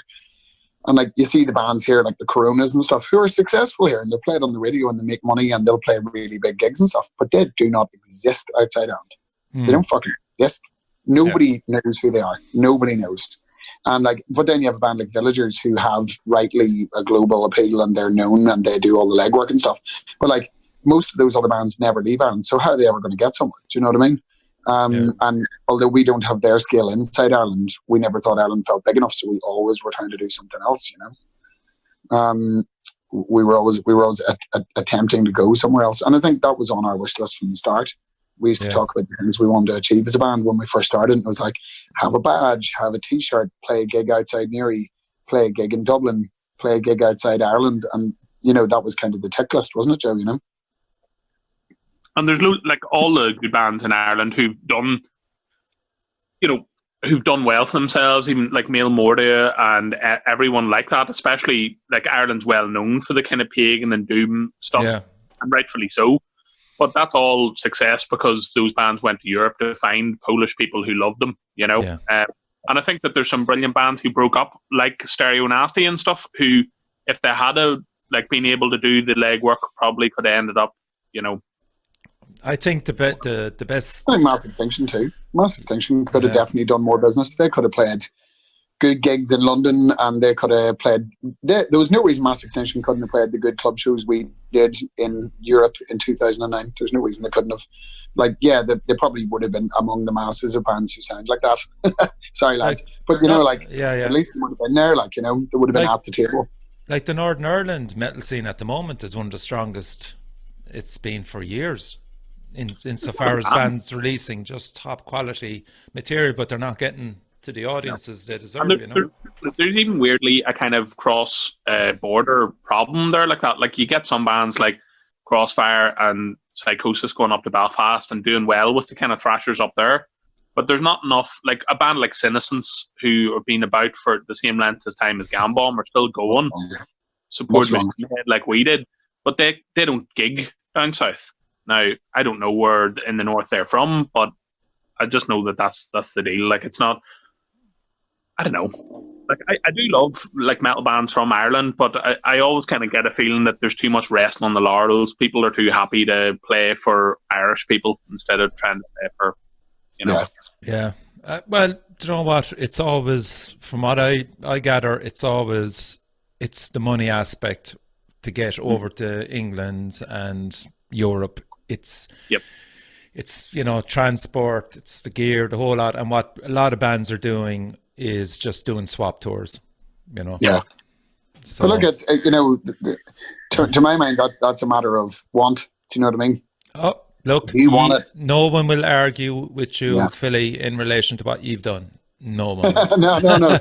I'm just saying, like, like I agree. There's been times where we couldn't actually sort out getting over and doing gigs. Our earliest attempts to go to England and go to Europe and stuff didn't work. We had a UK tour booked, and our drummer wasn't allowed to go by his dad and all this shit. Like, like early on, we definitely ran into that, but we wanted to. So like, we tried again, and then that's when we went to Scotland and did 3 gigs, and then we tried again, and then that's when we went and did a gig in London, and then we went again, and like so. It's just that. And I'm not saying like kudos to us. I'm just saying that's part of the. It has to be part of the journey, and it's also why, like, unless you're in very unique life circumstances, the opportunity to establish yourself as a band or an artist is when you're young. Do you know what I mean? When it doesn't matter. Like, I'm 37 and I have notions and children. Like, if someone was like, "Come on and hit Europe for 3 weeks sleeping on the floor," I'd be like, "No, fuck off! I'm not doing that." Like, you know what I mean? Whereas if they're like, "Come and do 3 weeks that are worth it," with and they're hungry, you know what I mean? You'd be like, "Yes, obviously." Like, see you soon, kids. Yeah, there's a lot of bands with the hunger, but again, it's the money is the problem, The durability, yeah. Yeah. What about merchandising?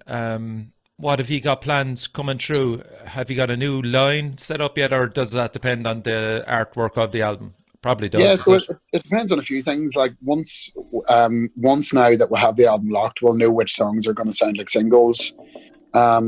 We are talking to the merch people at the minute. We have a few different things where it's probably not too much of a spoiler, but we're going to get Snowy plushes made. Snowy's going to be a teddy that you can get. And we're looking at other merch like that, and we're looking at how we can better work with our merch stories. I think we've always had really good designs, but we've never been insanely focused on upping our game in that front. Whereas I do think people really like Gambomb t-shirts and stuff, so we need to put more effort in.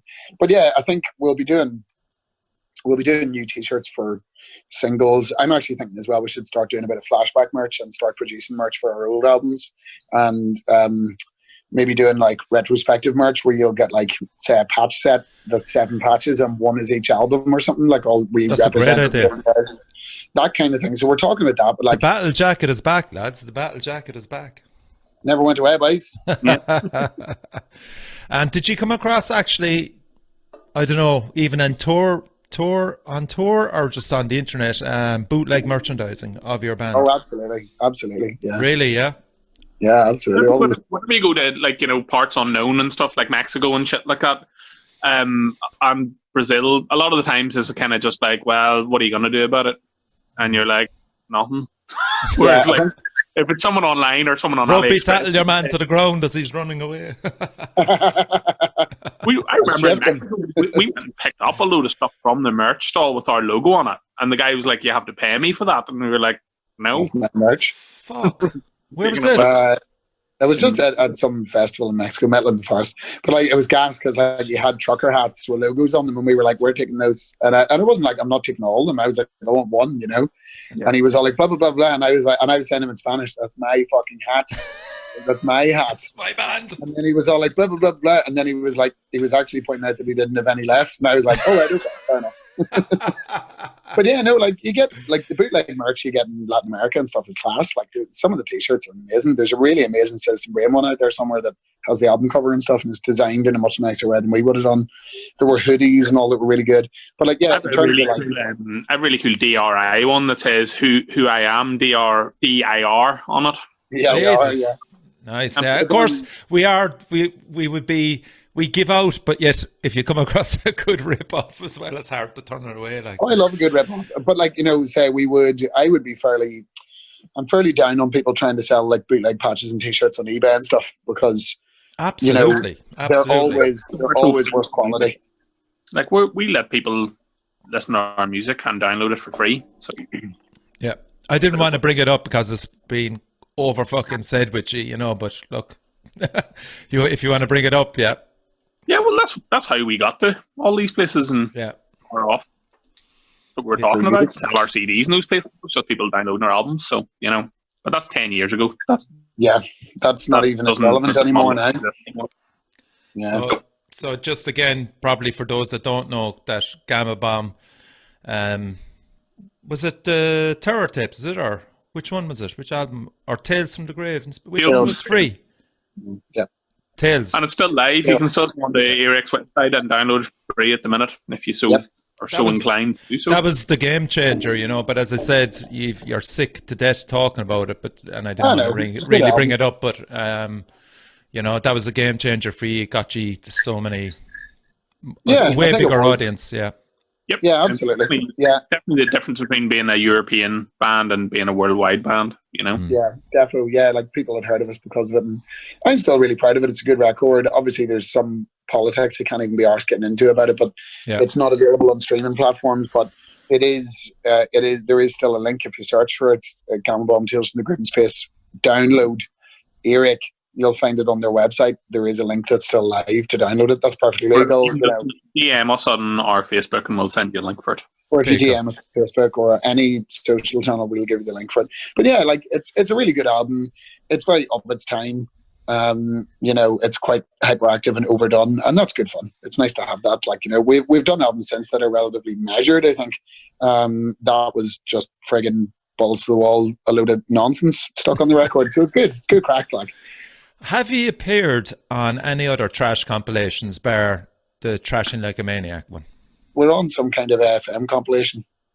FM and Earache both brought out pretty unimaginative kind of like metal zone kind of comps. Like we weren't on anything in a kind of Stars on Thrash kind of way. We were like, do you remember them back in the day, man? They were such great fun to get. I remember whenever we started out, they were doing a new version of Speed Kills. And they wouldn't let us on it, and we were like, "Damn you!" Who controls that? Actually, it's probably the record label, Megaforce, one of those, was it? Or usually it's publishing for us, but yeah, with those comps, it's usually a label. Like, yeah, that's how I got into such great trash bands back in the day. Was getting those compilation albums, you know. Yeah, Joe had Stars on Thrash on vinyl. It was just like, what is this? All the Speed Kills 5. All the Speed Kills. By then, it was like all the Reanimators funk songs and Ignorance and all this crap that Ignorance. Early Metallica as well was on it. Starting off For Whom the Bell Tolls. From the Bell Tolls, yeah. Yeah, that was on one of the Speed ones, or one of those ones anyway. And that's how I first got into Metallica. I was just listening to that. There was just a load of Razor was on it. There was Megadeth. There was a few other ones. Great, man. Quality.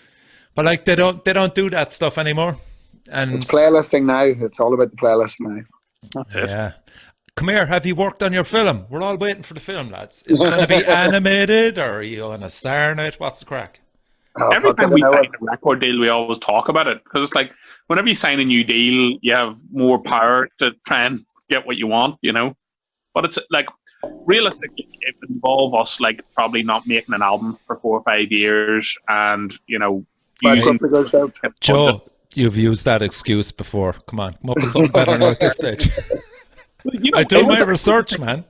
in the past, it was a kind of situation where if we had made it, it would have been awful. Whereas Philly's directed and produced the last couple of videos, and they've been really good. So, like, I think if we did one now, it would be fantastic. But it's again, you know what it is? It's more that if we only have like 40 or 50 days a year that we could possibly be free to either gig or make an album, we'd be using all those days X times over to go and making a film that people would be like, what were you thinking? Like, this is for some reason, right? For some reason, I think it should be animated, and if it's animated, then it would just only need you to just use your voice. Well, every meal should be lobster, man. You know, every meal should be lobster. We need to find a bunch of North Korean slaves to animate it. So yeah, and it should be anime. Yeah. Any budget Scooby Doo animation going on AliExpress, maybe. You know, we might try to work on an animated video for this album, like the label. That'd be cool. That'd be cool. You need a lot of lead time. It would probably be the last thing we release from the album, or something that would need a long time. But technology has got it's so far ahead now. Technology, you'll be able to do that really cheap because there's so many things out there. It does. That's true. There are efficiencies, but it really depends. Like I've made a lot of animated stuff in my day job, and it's like you can have good or fast or cheap, but you can't have all three. Do you know what I mean? Yeah. You can do two of those at a time. You can have good, and you know what I mean. Fast, but it's not going to be cheap. Jesus. So, just going to wrap it up anyway. So, give us your top 5 trash albums. Well, we just do a joint top 5, Joe. That'd be boring because I want to hear both of your inputs. You can kind of bounce off each other anyway. I think that's the easiest. Right. Well, I would definitely put Rust in my top 5. I saw that tour actually. Did you see it? Megadeth with Alice in Chains? No. I thought in the rehash of it in Cork at the big art marquee. So did. Oh, and the sound was so shit, man. I actually went to America to go and see it as well, but I don't know. Yeah, definitely Rust in Peace. It's the Megadeth one. I would probably, like, in terms of Metallica, definitely Master of Puppets, but I probably wouldn't put it in my top 5. I wouldn't put it in the top 5, yeah. I would say Thrash Zone or Four of a Kind. DRI, class. I would probably go more for something like Ludacris, Immaculate Deception. Oh, hang on a second. We're playing games now. Now we're playing games. That would be more my crossover, that sort of thing. But and then I would Game Over. I bought a bunch of CDs down because I knew I was interviewing you, obviously. I would probably. There we go. That's only a nice collector's item, Ludacris. I have a few nice ones there. That's a great album. Tommy Christ. What was your last suggestion, Philip? Game Over. I would probably go for Survive. So I'm more of a Survive. I'd agree with Joe on Survive there. Yeah. And then I would go. What about European? What's Sodom or? That's what I'm moving. That's what Persecution Mania. Now. You know what? Maybe not Persecution Mania. I might go Agent Orange. Great album. Yeah. I'd probably go Persecution Mania myself, or maybe better off that. Well, no, Persecution Mania definitely. It's Agent Orange is class, but I can't decide on that one. Yeah, that's a tough one. And the Exodus, no? Pleasures of the Flesh. Not really for me. Like I like Exodus. When we were younger, definitely it was like all 3 of the first albums, like definitely huge. Same with Testament and stuff. But now, the Legacy, Testament, the Legacy, that's fucking class. I know. Like definitely, No Place for Disgrace by Flotsam and Jetsam. Class. Despite my semi misgivings now, probably Unstoppable Force by Agent Steel. I would definitely put Unstoppable in the top 5. I would definitely put it in the top 5 for sure. Yeah, Unstoppable Force for sure in the top 5. And do you know what? I wouldn't be a fan of high-pitched vocalists. I mean,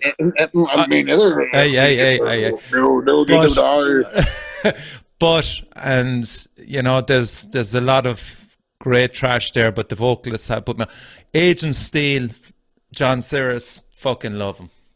Yeah, good vocalist for sure. Like him and Eric Eke, both brilliant singers. Very different like sorts of singing. Cyrus was a lot John more kind of- Cyrus was mad as a fucking bag of fucking brushes. Well, again, Lunatic. probably entering the politics area again here, you know. Do you have to stay kind of safe there, lads? Because you probably fucking know him knowing No, you. like, they would be the for sure. Like Joey Belladonna was a big influence. Comment. Like, Joey Belladonna, John Cyrus, and Eric AK was what we thought, That's what I wanted to sound like. but Did you actually meet Eric? I met Eric presume- AK. Yeah. I met him last year. He seems a lovely guy because we saw him He's lovely. in the Voodoo, and he's a fucking great vocalist live as Yeah, well. brilliant. Absolutely Just fantastic. So into it. he looked exactly like Philly now as well. Him and Philly are Yeah, I have to be honest. We really look alike. Me and Eric AK. We actually really do look alike. I met him. Where were we now? We were in the Islington Academy in London, and I went downstairs and met him, and he came out with glasses on, and I had my glasses on, and I was like, "Oh, Eric, I'm from Galway, blah blah." And I was talking to him, and talking about what do you call the really nice guy, Michael? Is Michael? The other? Oh, lovely dude. Yeah, We we were met having them a great all. crack anyway. Sorry for anybody that doesn't have a clue what we're on about. We're on about Flotsam and Jetsam. Yeah. And I said, AK, I was like, let's get a photo, and he was like, "Oh, hold on, I want to take off my old guy glasses." And I was wearing these glasses I'm wearing here at the minute, and I said, "Here, I'm not taking my old guy glasses off." And he went, "All right then." So we just kept them on for the photo. We're like eerily similar, but yeah, no, nice, like fantastic singer, like great stage presence. You know, like was very much. I think initially with the band there was a real, oh, Philly, if you could sound like RKK or Cyrus or Belladonna, that would be the ticket. And I think I spent a lot of time listening to that. It ended up being What did you call him? What did you call him, Joe? He fucking said that he was a cheap fucking Rob Halford. I am. Well, at Fuck's least sake, like. I'll tell you what though. There's no respect for you, There's not Philly. too many. There's not too many cheap Rob Halfords out there. There's only one dear one. Rob Halford is still very expensive. Rob Halford, Jesus, Still yeah. very high Yeah, up then- from your Tim Ripper Owenses. So Yeah, it's kind of like saying like Senor Spielbergo, like he's still the Mexican equivalent. I'm the Mexican equivalent that's great. of Halford. You know, like I'm the non-brand. I was, There's I, your- I was there's your insulted post when for I you, read it. I was insulted for you when I read it. I Like, they wasn't- wouldn't say that you about Bobby gathered. Blitz from Overkill. They wouldn't, like. I'm definitely a bargain basement blitz as well. Definitely, like that's the other role I fulfill in metal. Like I'm a, you know, I'm a non-brand. I'm Lidl Blitz. I'm the Aldi Blitz. Like I've so many great memories of seeing Overkill live, and he just waiting behind the speakers, getting ready He's to the- run out. And he's the best frontman I've ever seen. He's amazing. He's the best frontman I've ever seen, and he's great. And he's great crack. He's brilliant crack. Like He's brilliant crack. He's one of the you should nicest see guys. some of it, lads. You should see some of the gifts he sent me. I can't even describe some of the gifts he sends me because you'd be away to jail. You'd be cancelled if you saw some of the gifts he can send. He fucking WhatsApps to me. Like, are you pals? Yeah. oh, I mean, I am name dropping. Yeah. Well, I know we've just always stayed in touch, kind of thing. Like, you know, we're talking. We supported them a few times on That's tour. right, yeah. Basically, one time Philly was doing some moves on stage, or he saying some sort of lingo or rap on stage. And then Bobby Blitz came to our bus the next day with beer and was Now, like, do you know what it was? like here's beer for you, Philly. I'm stealing your lingo, and we're like, oh my god, Bobby Blitz is using Philly's. This is amazing. Yeah, because we were backstage somewhere in America, and like That's you know, he's ridiculous. one of them. He's one of them lads. He's from Jersey, so like Oh, yeah. all his crack is about fighting you. Like you know, That's right, he's yeah. always. Come on, you He's always and he's like that in real life. He's always starting on you. Like his crack is starting on you. So like he was giving me shite, and I started saying like you know the sort of crack like my older brother would always say this kind of thing. You know, like hope you like to taste the hospital food, and like you know, do you like waking up with a crowd around you, and you know, give you so many lefts you'd be begging for I'll a kick right, you so much into the head, you think you're surrounded. Yeah, exactly. Yeah. Do you want to win your hospital named after you? And so I started into those, and he thought that was hilarious. And then the next night he came out with this box of beer and said, "Yeah, stole some of your, stole your fucking, you know." So yeah, that's my claim to fame. He has, and actually, he's such an old softie. I went to see him in London a year or two ago, and obviously he knew I was there with the missus, and he pulled it out. He pulled that one out on the stage. He was like, "Hope you like to take the hospital food." I know, he's very sweet. He's very sweet. That's cool. Jesus Christ. I mean, like, you've probably met most of your heroes then. Would that be true? Yeah, well, On I've met, tour? metal-wise, I've met a lot of people. I've met I met Metallica, and Did you really? yeah, but I used to be a journalist, so I did a lot of the metal people I met were through being a journalist. I interviewed Lemmy, I interviewed Lars Ulrich, I interviewed Gene Simmons, Alice Cooper, Meatloaf. Who was that with, Philly? I used to work for the Daily Star, the Irish Daily Star. And I did stuff. I've written for Metal Hammer and all as well. Like, I've done all that as well. Less now. Like, don't really do that now. But yeah, I used to do. Like, Lars Ulrich was great. I thought he was really nice. Yeah.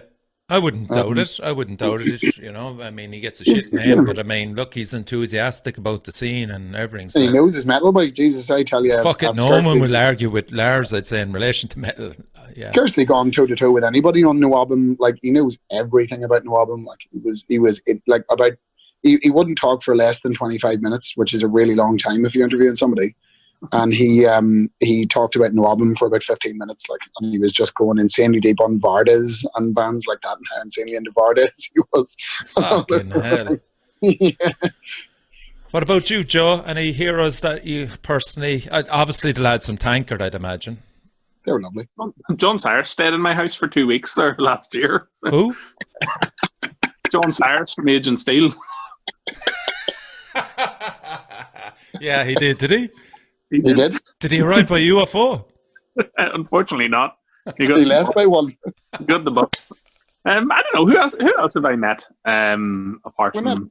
We've met Tom Angel Ripper. He's nice. We've met. Fucking hell, he's a dude. We met him in London. Yeah, because we went over to see Sodom.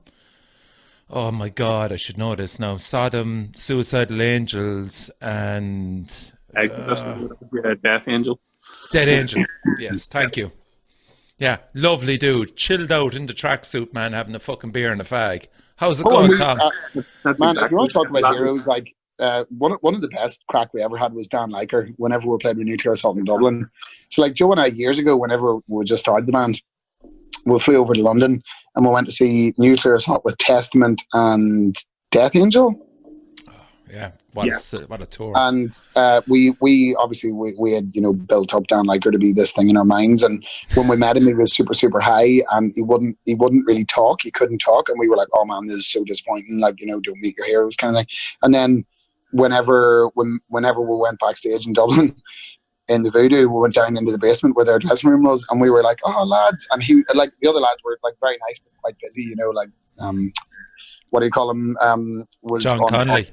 John was on Skype to his family and stuff, so, you know, you couldn't really get talking, but they were nice. Like, but then Dan was like, right, come on, we're going in here to smoke spliffs, and we're in this wee cellar, like, smoking spliffs. And we were in there for a good hour or two, weren't we? Like, just cracking with him. And he's like, and we even said to him after about half an hour, we said, Dan, we have to admit, like, you ruined our, like, when we were kids, you ruined our hero worship. And he was like, oh, I was super, super high, I'm really sorry.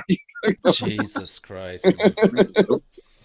When your hero comes out with that, you just go, well, yeah, I'd expect. Sure, I remember we had, I think the gay marriage referendum had just passed, so it was 5 years ago or whatever. And we were talking about it, and he said, oh man, and they've just passed the gay marriage referendum here. Isn't that wonderful? And I was like, it is brilliant, isn't it? And then I went, here, did you know, right, lesbians must die? And he went, yeah. Yeah.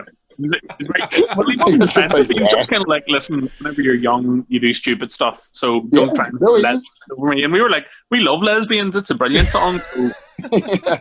I don't take it seriously, Dan. You know, like, but that, I was just slagging him. I was like, here, you wrote that song. Like, what the fuck are you talking about? He was like, yeah, you know. Have you been watching the Sod stuff live on YouTube? Yeah, I did watch it. It's cool. Yeah, I watched a bit of it. Good buzz, yeah. Just fucking the riffage there, like, I mean, Jesus Christ. It's really weird. Like, I know this sounds really weird, but I was super interested to see inside their houses, to see Dan Liker's I was watching that as well, man. Yeah, I was like, you'd expect it with Scott Ian because he's made a few Dan? bob, like, but Dan is just kind of the CDs in the background and all that, yeah. Yeah, but I was kind of like, Dan's house looks nice though. Like, it looks like nicely done. Like, looks like my brother's gaff, you know. I was like, oh, couple of CDs there. Like, got your box set there. What's your box set, Dan? You know. Did you have any mad shit happen to you on tour? Because I'm just dragging. I'm sorry now if I'm delaying you, but it's such a great crack. Did you have any mad stuff happen to you on tour that just stands out? Just kind of going, how the fuck did we survive that? We've definitely had a couple of very dangerous things. One night when we were loading out our gear in Prague, it was raining very heavily, and we were parked on the side of a sort of a dual carriageway in the city, and a really posh car, like an Audi or something, aquaplaned down the street. It must have been going 70, and it slammed into the trailer connected to our RV. Fuck. And we were loading in at the time, so someone was standing inside the trailer, Paul maybe, and Joe, or was it you, Joe? You were in the caravan, and two of the lads had just loaded an amp into the back. So if it had happened a few seconds earlier, they would have been killed. Jesus Christ! And then a guy knocked a big massive TV over on top of Joe's head one time, which I definitely thought he was killed. He was sleeping on the floor, and we were sleeping in a house where a party was going on, and everybody was on 2CB, this insane drug. And this guy came in and flailed across the room and knocked this massive... And I was like, that's Joe dead. But it actually, I don't know what he did. He managed to put his hands up or something. What else happened? A couple of mental things happened. What else happened?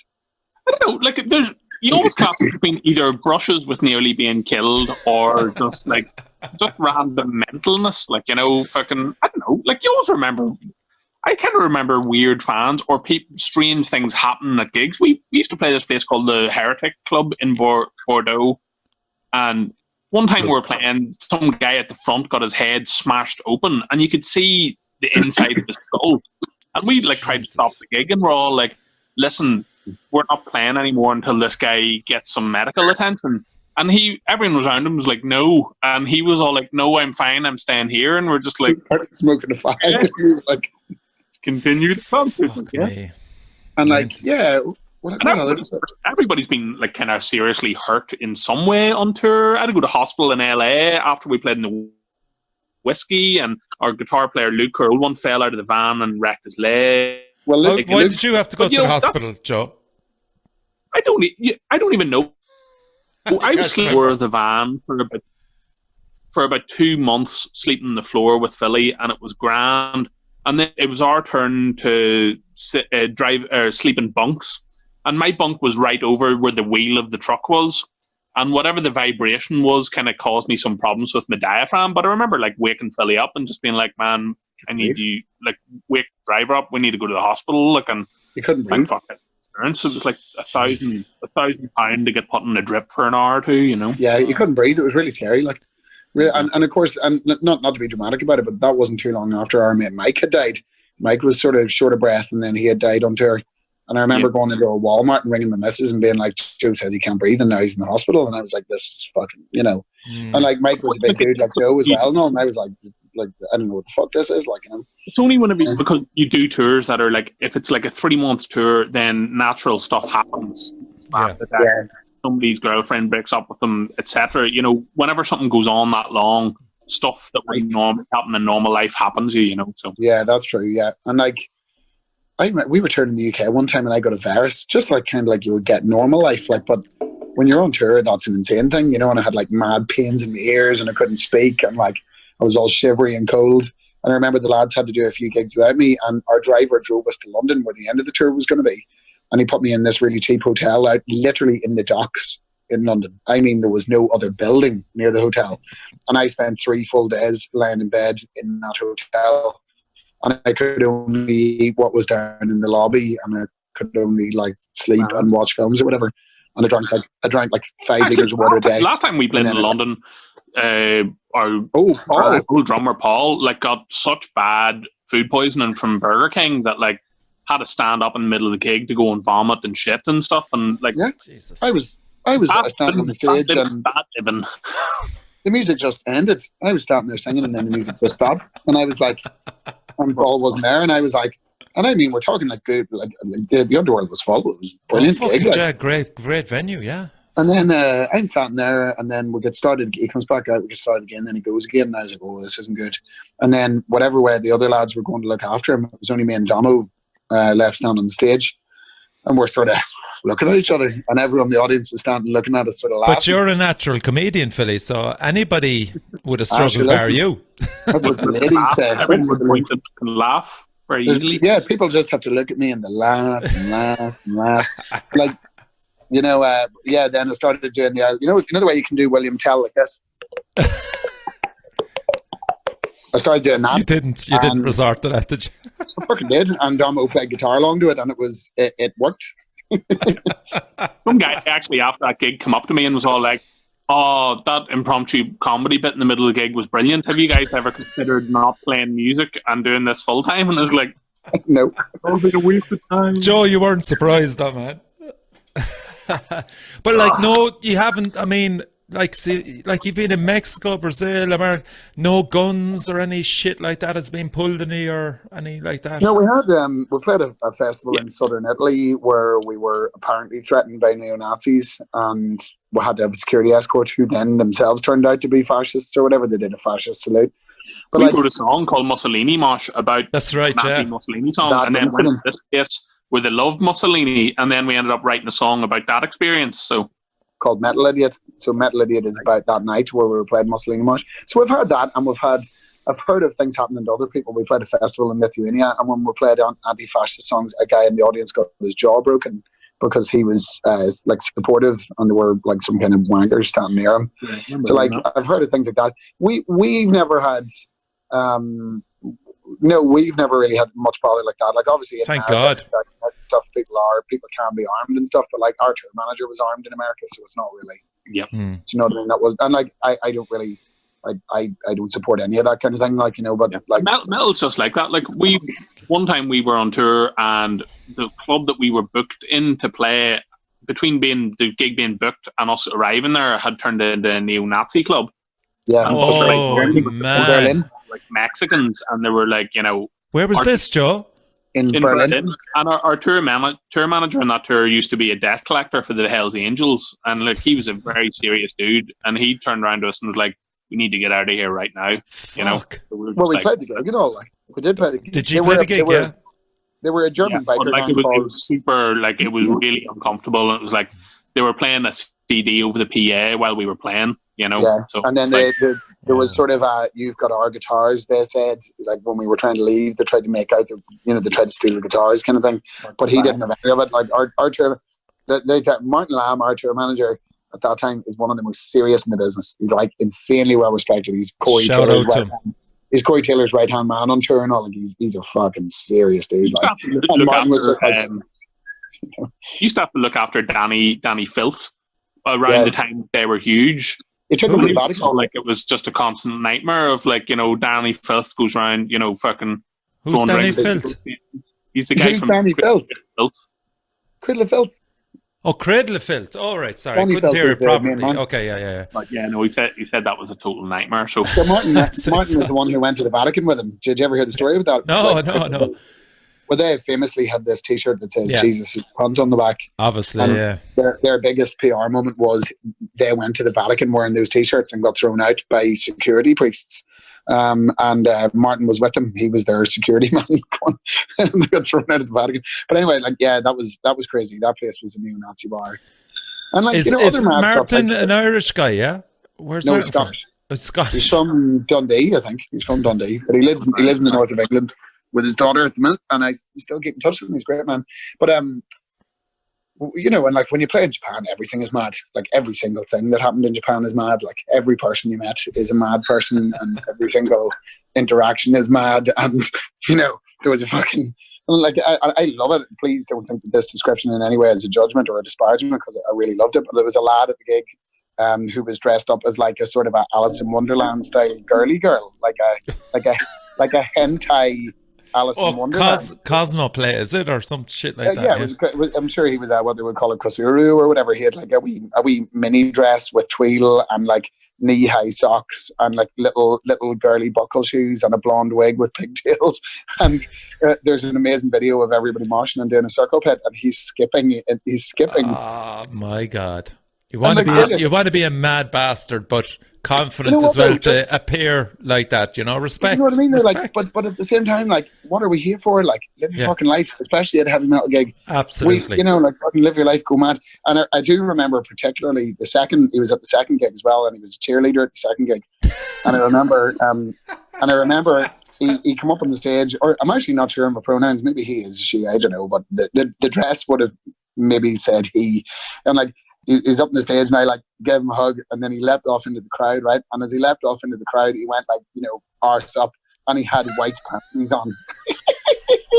And I was like, this fucking guy walked the walk. Living the dream, man. Do you know what I mean? This isn't there's not an pair of like Penny's boxers under there. Like he has the appropriate cats on. So there you go. But and you know what? It's a credit to you as a band as well that you can get these guys in. You have to fucking. Well, I mean, there's something wrong with there's something wrong with what you're doing if people don't feel like they could be themselves at yes, it, and it's fun. It's fucking fun, ultimately, Like, what do you like?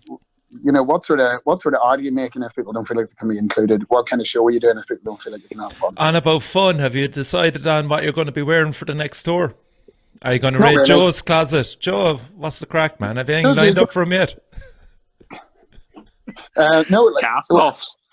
I'm thinking I might get back to doing costume changes now for this one. I might do a few different things. I'd highly recommend it. It's kind of David Bowie, Serious Moonlight phase, so it'll probably be like a grey suit. I was actually thinking I might wear a suit. I might wear a suit. I might actually get a suit. Ergo Starkey style. There was always a bit of an inner Jarvis Cocker waiting to get out, really, in the suitness. Yeah. Have a look at a few old Miami Vice ones, man. I mean, Don. You don't need to tell me. I've already got them. I've already got those suits, man. Don't worry about it. Pastel pink and silver suit. No, I've got a linen suit. Maybe for summer festivals, I might wear a linen suit. No, bad idea. The sweat will come through. Don't worry about that. I never sweat like Prince Andrew. I don't sweat. Sweat-proof. Lads, I'm going to leave you go. Thanks a million. I've got to be honest, this has been really, really awesome, man. It's just been really, really good questions and good crack. Nice being able to sit and have a beer. And like a lot of the times when we do interviews, people don't understand anything we're saying, whereas we kind of we're all in the same key here. No, as I said, and I want to give a shout out to Damo and John as well, because I have to fucking give them credit, lads. And anybody listen to them. Two of the best dual guitarists out there. Fuck it, straight up, and have been for a long time. They're good lads. Thank you for saying. And Joe, Philly, brilliant having you on. Great crack. I was hoping it would be, and as I said, like I'm just chuffed that I can finally get a trash band on and talk shit about all our stuff in the past. I'm sure, look, if you'll have us on again, maybe when the album comes out, we could talk at the end of the year or Absolutely. something. 100%. I'd love that. Good man, Richard. Okay, lads. Thanks a million. You've been listening to The Metal Cell, and we've been talking to Philly and Joe. If you haven't checked out their stuff, get on Gamma Bomb on Facebook, Twitter, Instagram. They're fairly active on it. And still donate for... Yeah, our last single was in support of Dublin Simon community. Dublin Simon. You can donate either by watching our YouTube video for Living for the Lockdown, is the name of the song. In the description there's a link you can click, or you can text Dub Simon, DUB Simon, to 50300. That's Dub Simon to 50300 to automatically donate €4. Do good work, mind yourselves now, and do a bit of good. Alrighty, lads. Take it easy.